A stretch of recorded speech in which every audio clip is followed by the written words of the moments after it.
पंकज धीर, वह नाम जिसने किरदार में जान डाली और जिसे लोग आज भी कर्ण के रूप में याद करते हैं। 9 नवंबर 1956 को जन्मे पंकज धीर ने संघर्ष और समर्पण से अपनी पहचान बनाई। पिता सी धीर फिल्म इंडस्ट्री में निर्देशक थे, पर उन्होंने कभी उस रिश्ते का सहारा नहीं लिया। थिएटर से शुरुआत की, कई ऑडिशन दिए, रिजेक्शन झेले और धीरे धीरे अपनी जगह बनाई। साल 1988 में बी आर चोपड़ा महाभारत बनाने का फैसला किया। मुंबई में हजारों कलाकार ऑडिशन दे रहे थे। पंकज धीर को पहले अर्जुन का रोल ऑफर हुआ, लेकिन शर्त थी, मूंछें हटानी होंगी। उन्होंने मुस्कुराकर कहा, मूंछें मेरी पहचान है, मैं इन्हें नहीं हटाऊंगा। और किस्मत ने करवट ली, उन्हें मिला कर्ण का किरदार। पहली बार जब उन्होंने कर्ण का वेश धरा तो सेट पर सन्नाटा छा गया। बी आर चोपड़ा ने कहा, अगर कर्ण आज होता तो शायद ऐसा ही दिखता। पंकज धीर ने उस किरदार को जी लिया। वो घंटों महाभारत पढ़ते, संवादों को महसूस करते, कहते थे, कर्ण अकेला था,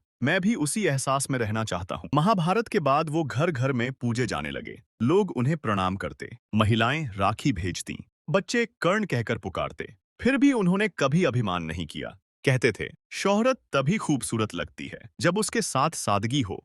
उन्होंने मिस्टर बॉन्ड, बादशाह जैसी फिल्मों और दर्जनों टीवी शोज में काम किया। बेटे निकेतन धीर ने भी उनके कदमों पर चलकर पहचान बनाई। बाद में पंकज धीर ने फिल्मों से दूरी बनाई और अपने लोनावला के फार्म हाउस सूर्योक में रहने लगे।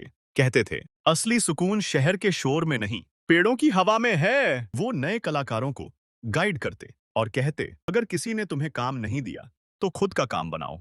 उन्हें खाना बनाने का शौक था। कहते, एक्टिंग ने मुझे शोहरत दी, पर कुकिंग ने सुकून। पत्नी अनीता धीर के साथ उन्होंने प्रोडक्शन हाउस शुरू किया। दानवीर स्वभाव के कारण लोग उन्हें असल जिंदगी का भी कर्ण कहते थे। कुछ साल पहले उन्हें कैंसर हुआ। उन्होंने हिम्मत नहीं हारी, इलाज करवाया। कुछ समय तक ठीक भी रहे, पर बीमारी फिर लौट आई। 15 अक्टूबर 2025 की सुबह उन्होंने अंतिम सांस ली। उनके जाने की खबर से पूरा देश स्तब्ध रह गया। महाभारत के उनके साथी कलाकार गूंगे हो गए। सोशल मीडिया पर एक ही लाइन गूंज रही थी, जब भी कर्ण की बात होगी, चेहरा पंकज धीर का ही याद आएगा। अपने अंतिम दिनों में उन्होंने बेटे निकेतन से कहा, बेटा, अब मेरे पास सब कुछ है, बस सुकून बाकी है, और वो भी मिल जाएगा। उनकी अंतिम इच्छा थी कि उनकी कुछ राख उनके फार्म हाउस के उस पेड़ के नीचे रखी जाए जिसे उन्होंने खुद लगाया था। निकेतन ने वो इच्छा पूरी की। आज वो हमारे बीच नहीं है, लेकिन उनकी विरासत, उनका अभिनय और उनकी सादगी आने वाले युगों तक याद रखी जाएगी। जब भी कोई कलाकार श्रद्धा और सच्चाई से किरदार निभाएगा, तो उसे याद आएगा, यही था असली अभिनय, यही था पंकज धीर।